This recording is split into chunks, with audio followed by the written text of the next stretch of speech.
ക്രൈസ്തവ വിശ്വാസത്തിന്റെ ചരിത്രത്തിൽ ഉണ്ടായിട്ടുള്ള വലിയ വലിയ വിവാദങ്ങളും തർക്കങ്ങളും ഒക്കെ വായിച്ചാൽ നമുക്കത് പഠിക്കാനാവും. എരിനോസ് എന്ന് പറയുന്ന പ്രഗത്ഭനായിട്ടുള്ള വളരെ പ്രഗത്ഭനായ പുരോഹിതൻ, അദ്ദേഹത്തിന്റെ കൂടെ ഉണ്ടായിരുന്ന ഒരു വലിയ ഒരു സിദ്ധാന്തവും ഒരു ചിന്തയും എന്ന് പറയുന്നത് മനുഷ്യപുത്രൻ എന്നാണ് വിളിക്കപ്പെടേണ്ടത്, ദൈവപുത്രൻ എന്നല്ലെന്നാണ്. എന്ന് മാത്രവുമല്ല, ദൈവം ഒരിക്കലും അങ്ങനെ ജനിക്കുകയോ ജന്മം കൊടുക്കുകയോ ചെയ്യുന്നതല്ലല്ലോ എന്ന് പരിശുദ്ധ ഖുർആനിന്റെ ഖുൽ ഹുവല്ലാഹു അഹദുൻ അല്ലാഹു സ്വമദ് ലം യലിദ് വലം യൂലദ് വലം യകുൽ ലഹു കുഫുവൻ അഹദ് എന്ന് പറയുന്ന പരിശുദ്ധ ഖുർആന്റെ അതേ വചനം അതേ രീതിയിൽ തന്നെ ഉപയോഗിക്കുന്നത് കാണാൻ സാധിക്കും. പക്ഷേ അദ്ദേഹം ഉൾക്കൊള്ളുന്ന അദ്ദേഹത്തിന്റെ വാദങ്ങൾ നിഷ്പ്രഭമാകുന്നത് റോമ ചക്രവർത്തിമാരുടെ പ്രഭാവകാലത്താണ്. അതോടെ ആ വാദങ്ങൾ നിഷ്പ്രഭമായി പോകുന്ന കാലം വരും. അദ്ദേഹത്തിന്റെ കാലത്തും അദ്ദേഹത്തിന്റെ വാദവും ഇതായിരുന്നു: we are persecuted because we say that the sun has a beginning but that God is without beginning. അതാണ് ഞങ്ങൾ ഇത്രമേൽ ക്രൂശിക്കപ്പെട്ടതിന്റെ പ്രധാനപ്പെട്ട കാരണം. പുത്രൻ ജനിച്ചതാണ്, പക്ഷേ ദൈവം ജനിക്കാത്തതാണ്. ഈ അത്ഭുതത്തെ ഒക്കെ പറഞ്ഞ പരിശുദ്ധ ഖുർആൻ പറഞ്ഞത് അങ്ങനെ തന്നെയാണ്. ഈസയുടെ ഉദാഹരണം ആദമിന്റെ ഉദാഹരണം പോലെ തന്നെയാണ്.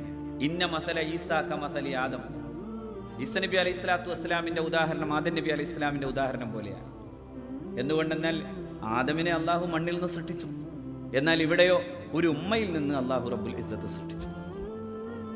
അത് രണ്ടും തമ്മിൽ വലിയ അർത്ഥത്തിലുള്ള ആ ഒരു ബന്ധത്തിനപ്പുറത്ത്, അതുകൊണ്ട് എന്താണോ ആദം മനുഷ്യൻ മാത്രമായി നിൽക്കുന്നത് അതുപോലെ മനുഷ്യൻ, എന്നാൽ വിശിഷ്ടനാണ്, പരിശുദ്ധനാണ്, ആദരണീയനാണ്, ബഹുമാന്യനാണ്, മഹാനായ പ്രവാചകനാണ്. അള്ളാഹുവിന്റെ റസൂൽ ഏറ്റവും കൂടുതൽ ആദരിച്ച 5 മഹാരഥന്മാരായ പ്രവാചകന്മാരുടെ കൂട്ടത്തിലെ ഒരാൾ സയ്യിദുന ഈസാ അലൈഹിസ്സലാം. അതുകൊണ്ടാണ് ലോകത്തെ ചരിത്രത്തിൽ വലിയ അർത്ഥത്തിലുള്ള പരസ്പരമുള്ള സഹവർത്തിത്വവും സൗഹൃദവും എല്ലാ കാലത്തും ഈ 2 സമൂഹങ്ങൾ തമ്മിലുണ്ടായിരുന്നു. ഇന്നും ഞാൻ എൻ്റെ നെഞ്ചു ചേർത്ത് പറയുന്നു, ജെറൂസലമിൻ്റെ അതിരൂപത ഇതേ യേശു ജനിച്ച ബൈത്തുല്ലഹം നിൽക്കുന്ന സ്ഥലത്ത് ഈ വർഷം ക്രിസ്തുമസ് വേണ്ടെന്ന് തീരുമാനിക്കുമ്പോൾ കുഞ്ഞുങ്ങൾ പിടഞ്ഞു മരിക്കുന്ന ഈ നാട്ടിലെ ഈ ഓർമ്മകൾക്ക് മുമ്പിൽ ഒരു മഹാനായ ഒരു മനുഷ്യൻ്റെ ജന്മത്തിൻ്റെ ഓർമ്മകൾക്ക് ആഘോഷം വേണ്ടെന്ന് പറയാൻ തീരുമാനിക്കുമ്പോഴും ഞാൻ ആ മനസ്സു കാണുകയാണ്. ആ മനസ്സാണ് ഏറ്റവും നല്ല മനസ്സ്.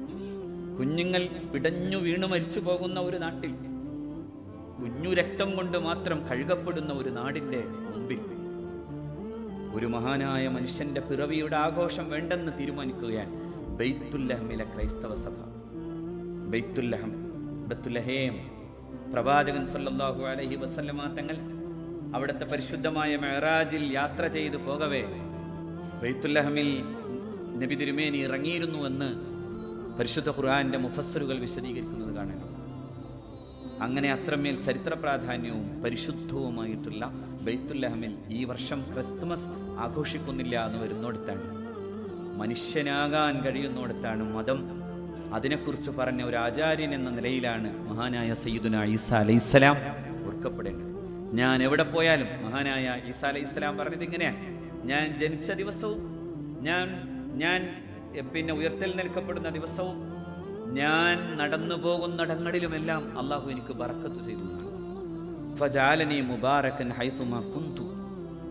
ഞാൻ പോകുന്നിടങ്ങളിലെല്ലാം ബറക്കത്ത് ചെയ്ത, കുഷ്ഠരോഗിയെ പരിപാലിച്ച, മനുഷ്യന്റെ ഹൃദയങ്ങളിലേക്ക്, മരിച്ചുപോയ ഹൃദയങ്ങളിലേക്ക് ജീവിതത്തിൻ്റെയും നന്മയുടെയും ധർമ്മത്തിൻ്റെയും ജീവൻ നൽകിയ സയ്യിദുന ഈസാ അലൈഹിസ്സലാം. അഖ്മഹ്, അബ്രസ്, കുഷ്ഠരോഗിയും വെള്ളപ്പാണ്ടുകാരനും അതുപോലെ സമൂഹത്തിൽ മാറ്റി നിർത്തപ്പെട്ടവനും എല്ലാം ചേർത്തു നിർത്തപ്പെട്ട ഒരാൾ, അങ്ങനെ ചേർന്നു നടന്നയാൾ. അതുകൊണ്ടാണ് മഗ്ദലന മറിയത്തെ പോലും മാറ്റി നിർത്തപ്പെടുമ്പോൾ ഞാൻ അവളെ നന്നാക്കാൻ ഇറങ്ങിയ ആളാണെന്ന് പറഞ്ഞ സയ്യിദുന ഈസാ അലൈഹിസ്സലാം.